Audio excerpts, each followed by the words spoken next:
Please welcome Congressional Hispanic Caucus Institute President and CEO, Marco Davis.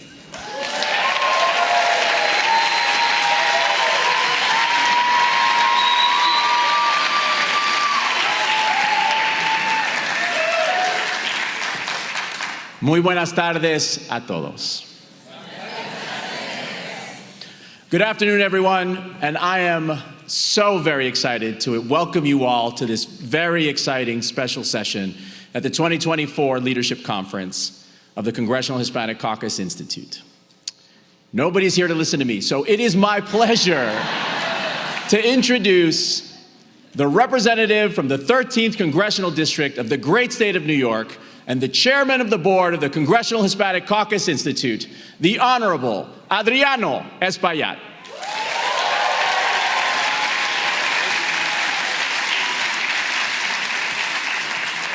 Thank you, Marco. Buenas tardes.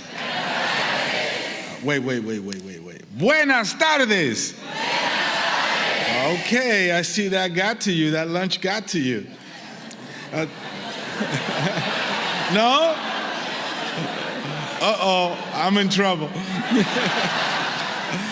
This week is a momentous week for CHCI as we celebrate Hispanic Heritage Month, welcoming over 2,000 of you, Latinos from across the country, and recognizing our legacy and the impact and our growing influence across the nation. As we face crossroads in America, the Latino community plays a pivotal role in making sure that our nation moves forward. And at this crossroad, it is crucial that our young people, yes, you, our young people, register to vote and make their voices heard at the polls every time, and continue to lead on the front lines. This is how we ensure that our seniors are protected. This is how we ensure that we have high-quality health care, our families have access to economic opportunity, and our freedoms are protected and safeguarded. We all know that our families deserve affordable health care, quality education for our children, and more good-paying jobs for our community. The person I'm about to introduce will be the leader who is focused on our future, a leader who delivers for us, a champion who ensures that every person, each and every one of you, is able to thrive. Together with President Biden, this person helped create 16 million jobs, including 5 million jobs for Latinos across the country.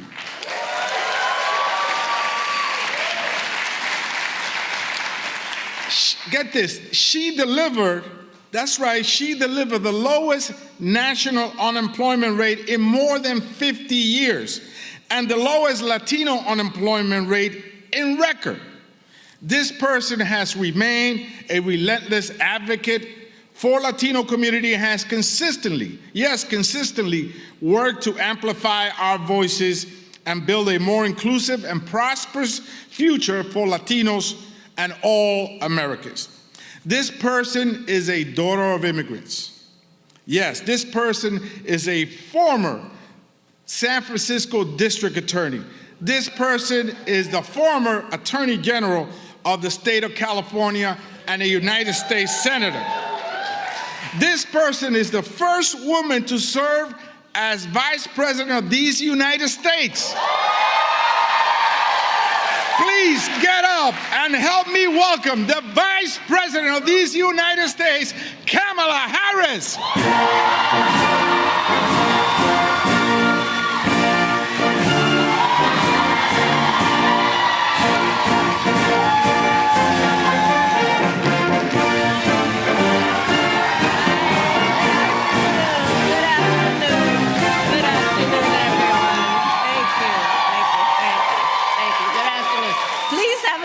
Please have a seat. Please have a seat. Oh, it's good to see so many friends. I love you back. I want to recognize Chair Barragan. Where are you? My dear friend, fellow Californian, I want to thank you for all that you do and all that you have done. CHCI Chair Espaillat, thank you for all that you are. I both of them have spent time with me at my house, and we've shared a lot of good stories together and many meals together. And I just want to personally thank them both, because they really, as you know, are extraordinary people and extraordinary leaders, and they do so much on behalf of so many. So thank you both for your leadership and for hosting me this afternoon. And to all the incredible leaders here, it is an honor to be with you again, and to everyone, happy Hispanic Heritage Month. Which in my book is every month of the year. So this is a room of longstanding friends, and many of you know my background. My mother arrived in the United States when she was 19 years old by herself. And I spoke about it recently, actually. You know, my mother, I was the eldest child. And as the eldest child, those of us who are, you know, you see a lot of things in terms of what your parents go through. And I would often see how my mother was treated. She was a 5-foot-tall brown woman with an accent. And I would see how the world would sometimes treat her. But I'm going to tell you something, and this is where I come from. My mother never lost her cool. She never defined her sense of dignity based on how others treated her. She was a proud woman. She was a hardworking woman.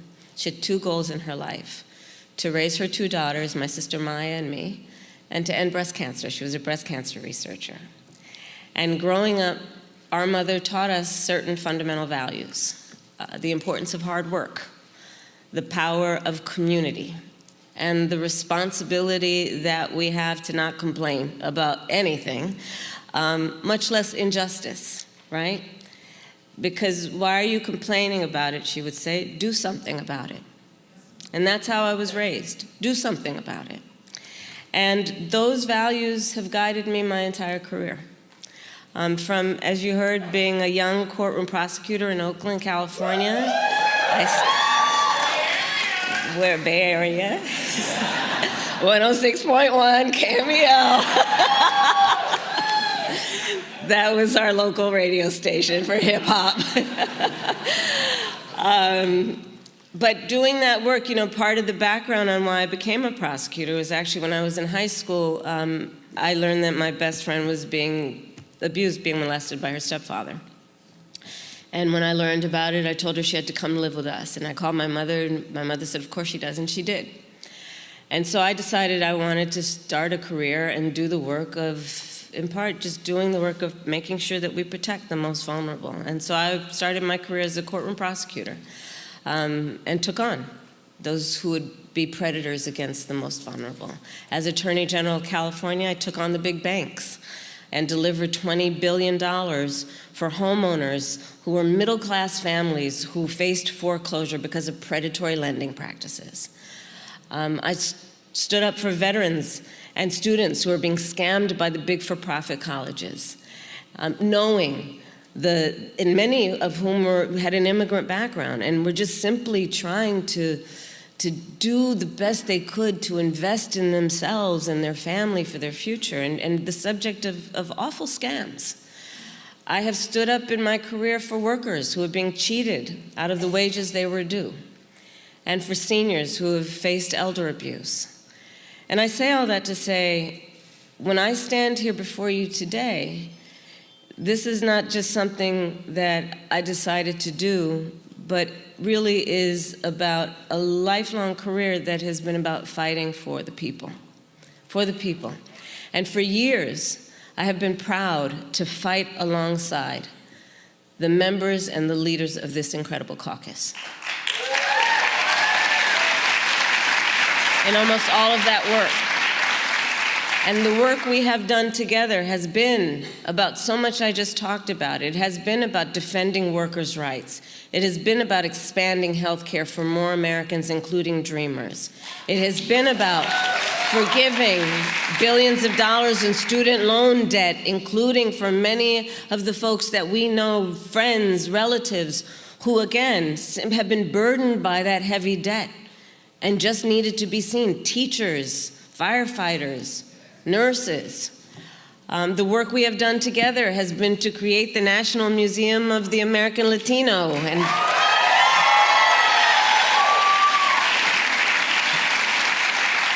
And of course, last year I was proud to be with a lot of the leaders here in Houston for the CHC On the Road tour. So I say that to say that CHC, our work together, has always been guided by shared values and by a shared vision. However, at this moment, we are confronting two different, very, very different visions for our nation. One focused on the past, the other, ours, focused on the future.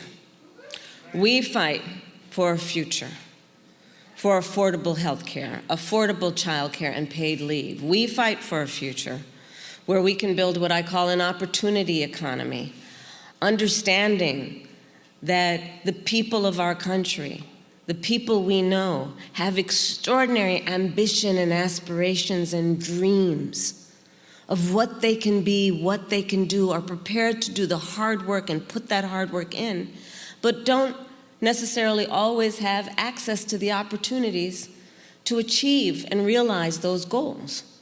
So I see an America where everyone has an opportunity to own a home, to build wealth, to start a business. I believe in a future, we together believe in a future where we can lower the cost of living for America's families so that people have an opportunity not just to get by, but to get ahead.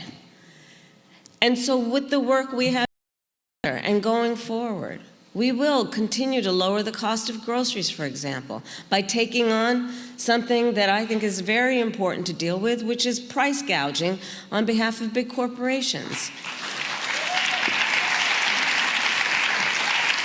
You know, I've seen that happen before. Many of you who have are coming from states where we've seen extreme weather conditions in California, wildfires in other parts of the country, or even in the pandemic, where people are desperate because of these kinds of emergencies, desperate for support, and then some, corporation, and it's very few of them that do this, but then jack up prices to make it more difficult for desperate people to just get by. We need to take that on. We need to lower the cost of housing.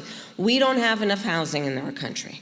The supply is too low, and it's too expensive, both for renters and for folks who want to buy a home. So we will build together millions of new homes and give first-time home buyers $25,000 in down payment assistance.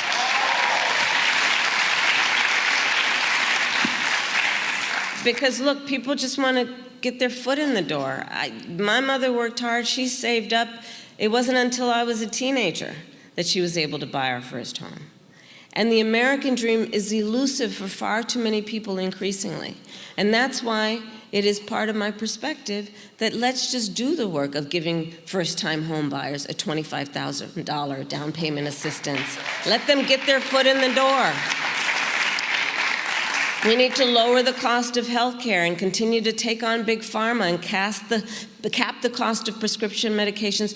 Yes, for our seniors, which we have done together, but for all Americans. Because when we look at drugs like insulin, everyone here knows. First of all, Latinos are 70% more likely to be diagnosed with diabetes.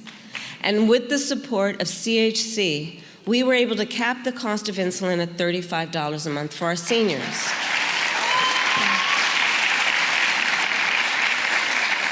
In fact, recently I was in Nevada. I'm in these streets, let me tell you, I'm everywhere. But I was recently in Nevada, and a woman came up to me with tears in her eyes, and she showed me the receipts for her mother's insulin. And she showed me many papers, and I said, tell me what these are. And she said, well, these are the receipts, and I want you to see where it used to cost us hundreds, if not $1,000 a month, but no more. The work we are doing together, the very purpose of CHC and all of the leaders here, includes having a real impact on real people. And I have the blessing of being able to travel our country and see it every day. It's extraordinary work that is happening because of the leaders here. We, because of our work together, have finally given Medicare the power to negotiate lower drug prices with Big Pharma. And understand, if my opponent, Donald Trump, wins, his allies in Congress intend to end Medicare and end Medicare's negotiating power, as they remind us again this week. They are essentially saying, Check this out, because you have to ask why, right? So why would you want to end Medicare's negotiating power against Big Pharma? And essentially, they're saying that it's not fair to Big Pharma. That's essentially what they're saying. But I'll tell you what's not fair. What's not fair is that our seniors, for too long, have had to cut pills in half because they cannot afford their full medication. That's not fair. It's not fair that our seniors have had to choose between filling their prescriptions and putting food in their refrigerator or paying their rent. That's not fair. And that's why we will continue to do our work together, including Fight Project 2025, an agenda that would cut Medicare and increase the cost of health care in our country. Because we stand with the people and on the side of the people. We will also cut taxes for working families, including restoring and expanding the child tax credit. Because we know this is the kind of work that must happen if we are to be true to our values and be true to understanding that parents, in particular young parents, need that support. When we extended the child tax credit, cut child poverty by 50%, by half. Think about what that meant for so many families. The vast majority of parents have a desire to raise their children well. They love their children, but don't necessarily have the resources to do everything their child needs. I grew up understanding the children of the community are the children of the community. And we should all have a vested interest in ensuring that children can grow up with the resources that they need to achieve their God-given potential. So I know where I come from. And we have to always put, and I know CHC agrees with this, and this is part of our collective life's work. We have to put the middle class first. We have to put working families first, understanding their dreams and their desires and their ambitions deserve to be invested in, and it will benefit everyone.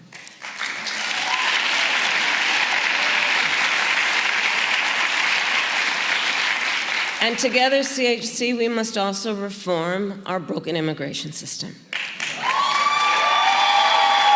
and protect our dreamers and understand we can do both, create an earned pathway to citizenship and ensure our border is secure. We can do both, and we must do both.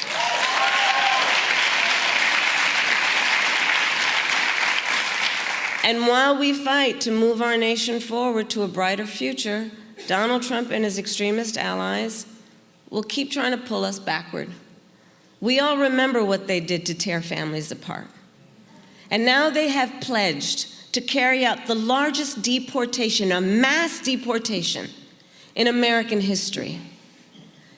Imagine what that would look like and what that would be. How's that going to happen? Massive raids? Massive detention camps? What are they talking about?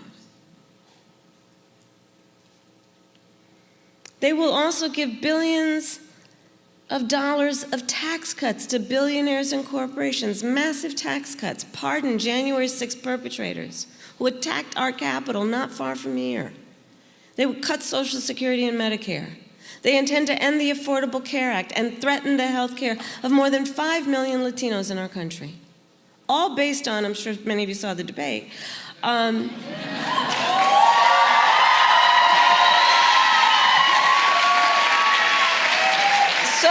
on that point about the Affordable Care Act, all based on concepts of a plan. Concepts.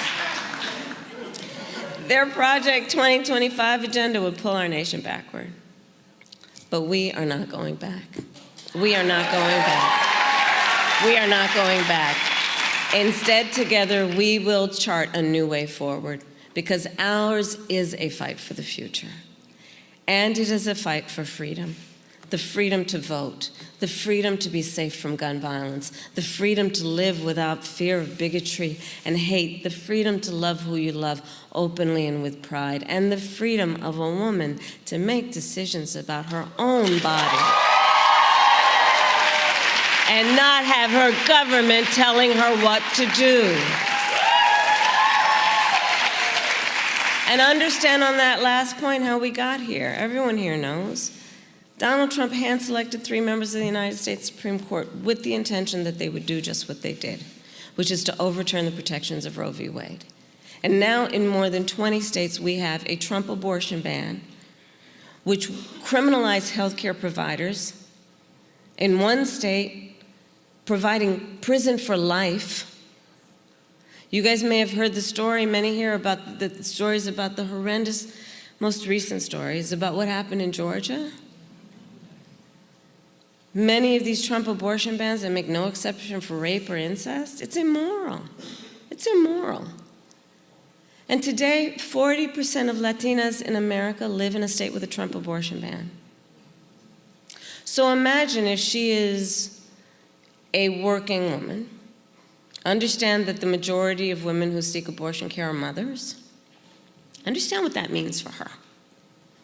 So she's got to now travel to another state. God help her that she has some extra money to pay for that plane ticket. She's got to figure out what to do with her kids. God help her if she has affordable childcare. Imagine what that means. She has to leave her home to go to an airport, stand in a TSA line. Like, think about this. You know, everybody here is your policy leaders. I always say to my team, especially the young people I mentor, on any public policy, you have to ask, how is this going to affect a real person? Ask how it would affect a real person. Go through the details. So she's got to stand in a TSA line, to get on a plane sitting next to a perfect stranger, going to a city where she's never been, to go and receive a medical procedure. She's going to have to get right back to the airport because she got to get back to those kids. And it's not like her best friend can go with her because the best friend is probably taking care of the kids. All because these people have decided they're in a better position to tell her what's in her best interest than she is to know. It's just simply wrong. And I think we all know one does not have to abandon their faith or deeply held beliefs to agree the government should not be telling her what to do. If she chooses,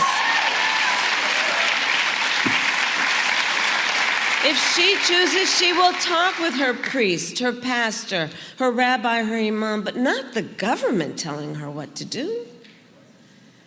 And I pledge to you, when CHC helps pass a law to restore reproductive freedoms, as President of the United States, I will proudly sign it into law. Proudly. Proudly. So friends, we have some work to do. In fact, a lot of hard work ahead of us. But we like hard work. Hard work is good work. Hard work is joyful work, I say. And I truly believe that America is ready to turn the page on the politics of division and hate. And to do it, our nation is counting on the leaders here, your power, your activism. And so I thank you in advance for your work to register people to vote and get people to the polls. Each of us has a job to do. As we celebrate this month, we know we stand on broad shoulders of people before us who have passed us now the baton. Those heroes who fought for freedom, who have now passed the baton on to us. And the bottom line is we know what we stand for, so we know what to fight for. And when we fight, we win. God bless you, and God bless the United States of America.